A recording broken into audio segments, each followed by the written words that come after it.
2025-ci ilin nömrə 1 qorxu filmi nəhayət ekranlarda. Büdcəsi 70 milyon dollar olan bu film insanı dəhşətə gətirir. Baş rolda Ralph Fiennes oynayır. Odur ki, şirniyyatlar, popcornlar yaxın eləyin, axşama top film var. Yadınızdadır, o vaxt 28 gün adlı bir qorxu filmi var idi. İnsan o filmə baxanda tər tökürdü. İndi bax, 28 il keçib və həmin virus yenidən qayıdıb.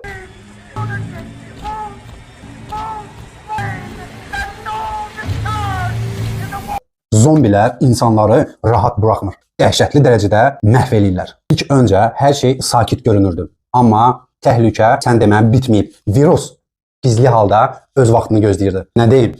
Möhkəmsənsə, psixikon doktorsa, dərhal mənim Telegram səhifəmə daxil ol, Mitofilm 1. Filmi orada yükləmişəm. Bax, özün də axtara bilərsən. Filmin adı 28 il sonra. 28 лет спустя. Mitofilm məsləhət görür top film.